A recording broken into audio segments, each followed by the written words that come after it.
Hello everyone, welcome to my channel. সদ্য তোমাদের মাধ্যমিকের ইতিহাসের পরীক্ষা শেষ হলো এবং ইতিহাসের একটা বিশাল বড় অংশ জুড়ে থাকে এমসিকিউ এবং শর্ট কোয়েশ্চেন। সেই শর্ট কোয়েশ্চেন এবং এমসিকিউগুলোকে আমি আমার এই ভিডিওতে আলোচনা করব। তোমরাও কমেন্ট বক্সে জানিও যে তোমাদের সবার পরীক্ষা কেমন হয়েছে। এছাড়া যদি কোনো প্রশ্ন নিয়ে তোমাদের ডাউট থেকে থাকে সেটাও তোমরা কমেন্ট বক্সে জানাতে পারো, আমি রিপ্লাই করে দেবো। তাহলে চলো ভিডিওটি শুরু করা যাক। প্রথম কোয়েশ্চেন কি এসেছিল?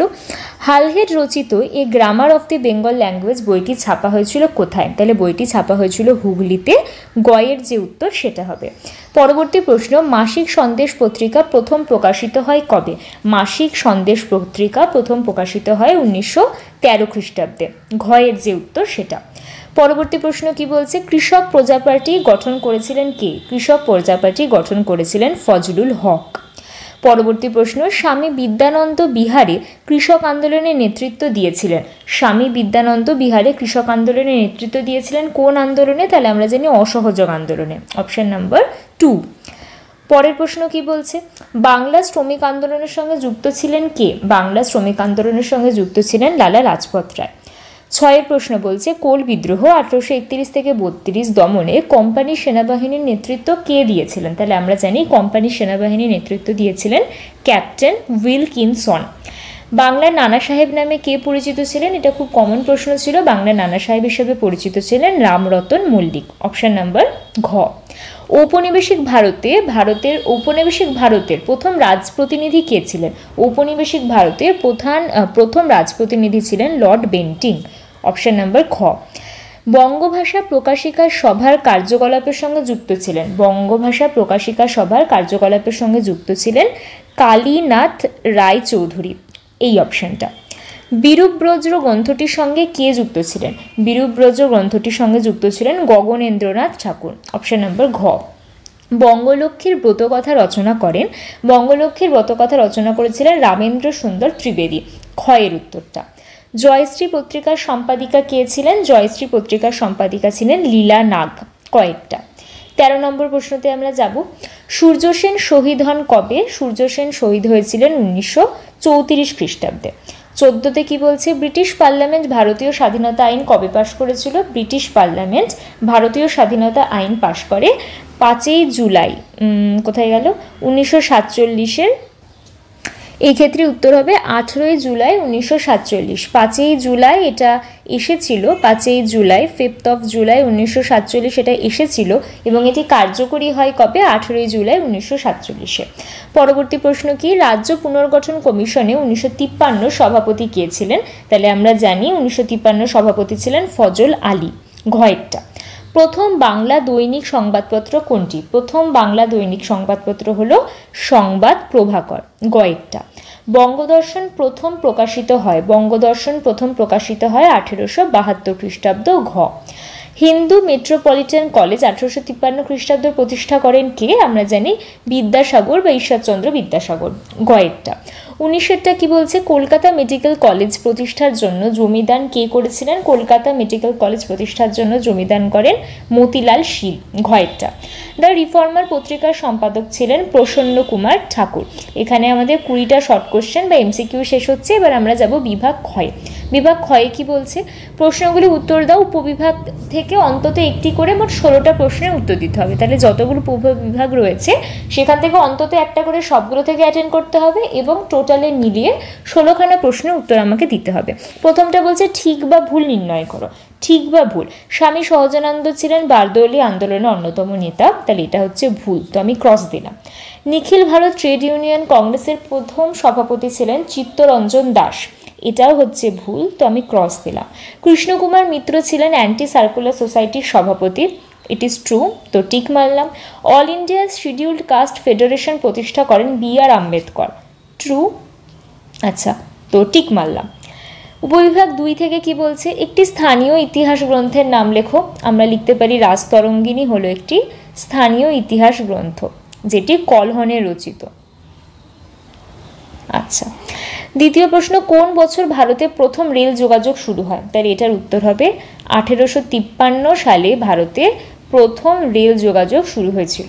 কোন বছর কলকাতা বিজ্ঞান কলেজ প্রতিষ্ঠিত হয়? কলকাতা বিজ্ঞান কলেজ প্রতিষ্ঠিত হয় 1914।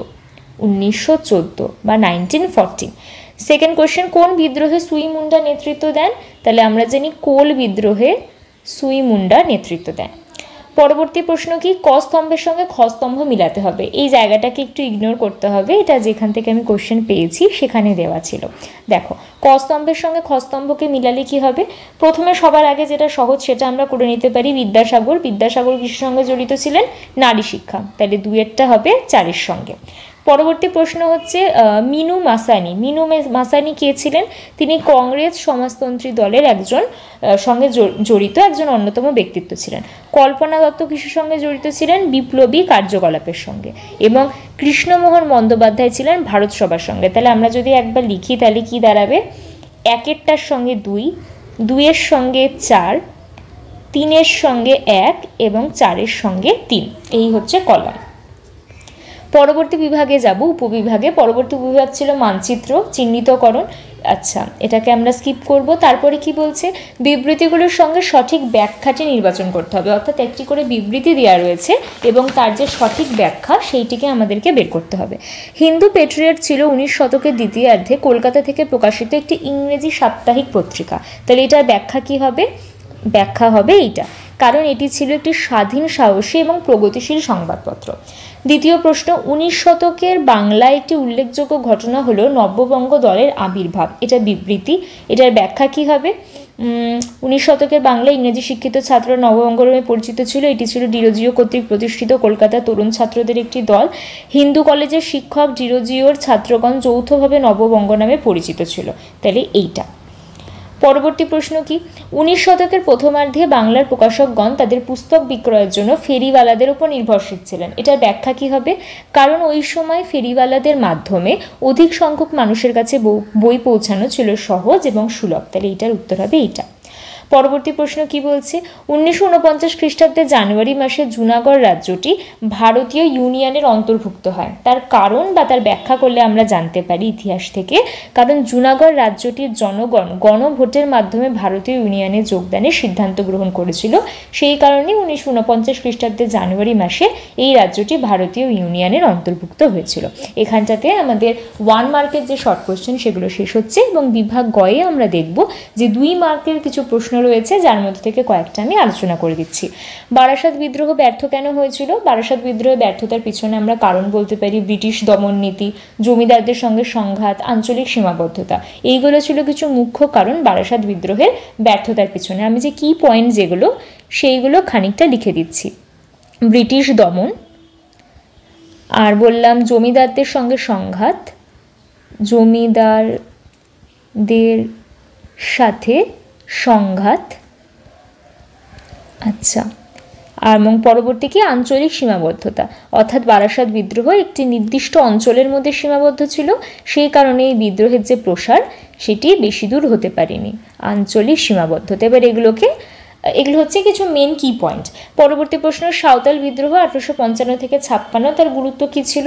প্রথমত এটি ছিল একটি কৃষক বিদ্রোহ, অর্থাৎ কৃষকরা সম্মিলিতভাবে এই বিদ্রোহে অংশগ্রহণ করেছিল এবং গোটা কৃষক যে প্রজাতি তাদের যে একটি সংঘবদ্ধ হুঙ্কার ব্রিটিশদের প্রতি সেটি উঠে এসেছিল। এবং দ্বিতীয়ত এটি ছিল ব্রিটিশ বিরোধী। কীরকম? এই যে বিদ্রোহ, এই বিদ্রোহের ভেতর কিন্তু কোনো অন্তর্দ্বন্দ্ব বা অন্তঃসংঘাত বা নিজস্ব স্বার্থ সিদ্ধির কোনো লক্ষ্য ছিল না, বরং সম্পূর্ণ বিদ্রোহের যে মূল লক্ষ্য বা যারা মূল প্রতিদ্বন্দ্বী ছিলেন তারাই ছিল ব্রিটিশ, অর্থাৎ ব্রিটিশদের বিরুদ্ধে হওয়া একটা শক্তিশালী জোরালো আন্দোলন তৎকালীন সময়ে সাঁওতাল প্রজাতির দ্বারা, সেইটি ছিল এই বিদ্রোহের গুরুত্ব। তৃতীয় প্রশ্ন বলছে ল্যান্ড হোল্ডার সোসাইটির প্রতিষ্ঠার উদ্দেশ্য কী ছিল? তাহলে আমরা জানি যে এই সোসাইটি প্রতিষ্ঠার উদ্দেশ্য ছিল জমিদারদের স্বার্থ রক্ষা, এবং জমিদারদের বিভিন্ন রকমের সমস্যা, সেই সমস্যাকে আইনি সাহায্য প্রদান। জমিদারদের বিভিন্ন রকম অসুবিধা বা কোনো সমস্যা হলে তাতে আইনি সাহায্য প্রদানের উদ্দেশ্যে এই সোসাইটি প্রতিষ্ঠা হয়েছিল। সুরেন্দ্রনাথ বন্দ্যোপাধ্যায় স্মরণীয় কেন? এক তো তিনি ইন্ডিয়ান ন্যাশনাল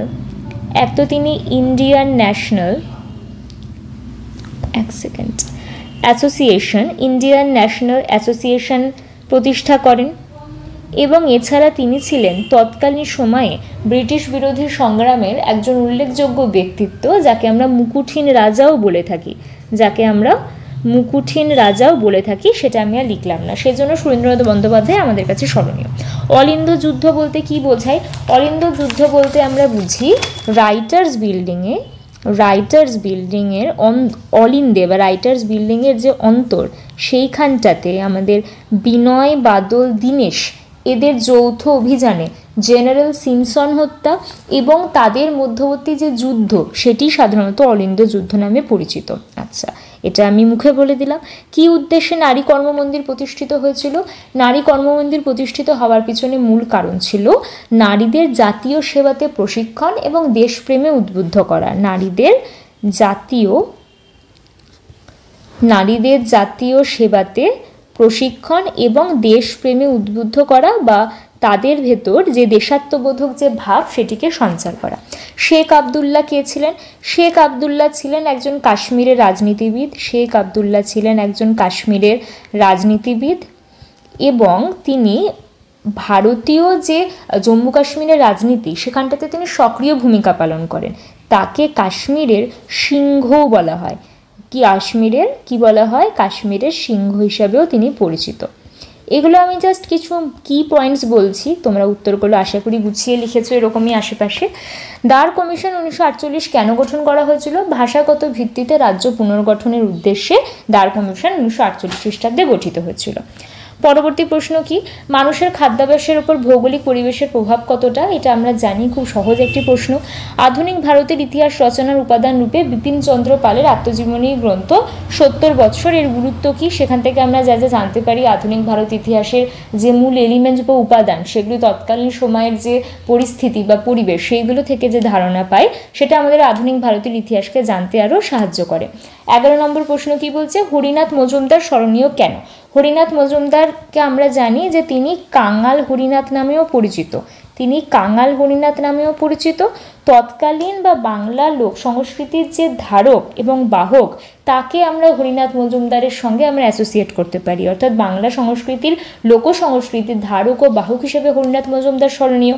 এছাড়া গ্রামবার্তা প্রকাশ তার দ্বারা হয়েছিল। লর্ড হার্ডিঞ্জের শিক্ষানীতির গুরুত্ব কী? এটা খুব কমন একটি কোশ্চেন ছিল যে লর্ড হার্ডিঞ্জ 1844 সালে তার যে শিক্ষানীতি নিয়ে এসেছিলেন, তার গুরুত্ব কী ছিল? তিনি সরকারি চাকরিতে ইংরেজি ভাষার গুরুত্বর কথা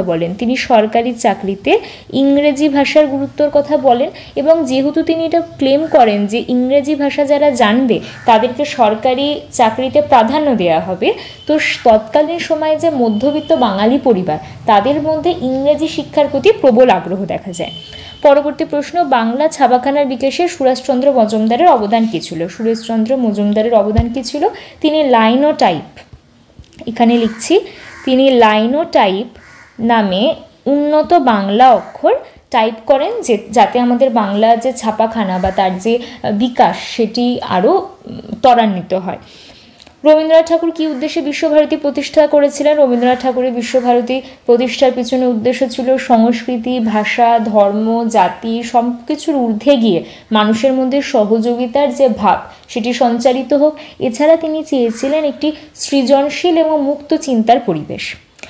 বাংলায় কৃষক আন্দোলনে বীরেন্দ্রনাথ শাসমল কিরূপ ভূমিকা গ্রহণ করেছিলেন? আর মিরাট ষড়যন্ত্র মামলা কি? 1929 সালে আদালতের একটি মামলা, সেটি তৎকালীন সময়ে যে ট্রেড ইউনিয়নবাদী বা তখনকার সময় ট্রেড ইউনিয়নের যারা যোগদান করেছিলেন তাদেরকে গ্রেফতার করা হয়েছিল, তার উপর মিরাটে এই মামলাটি চলেছিল। তো এখানটাতে আমাদের ইতিহাসের যে শর্ট কোশ্চেন সেটি কমপ্লিট হচ্ছে। ভিডিওটি তোমাদের যদি হেল্পফুল হয়ে থাকে তাহলে চ্যানেলটিকে অবশ্যই সাবস্ক্রাইব করো। কিছুক্ষণ পর চ্যানেলে কালকে তোমাদের যে ভূগোল পরীক্ষা আছে তার উপর কিছু ইম্পর্টেন্ট টিপস এবং কোয়েশ্চেনের ভিডিও আপলোড হবে। যদি এই ভিডিওটি ভালো লাগে এবং ওইটির যদি প্রয়োজন মনে হয় তাহলে তোমরা সেটিকেও দেখতে পারো। Thank you for watching. দেখা হচ্ছে আবার পরের ভিডিওতে।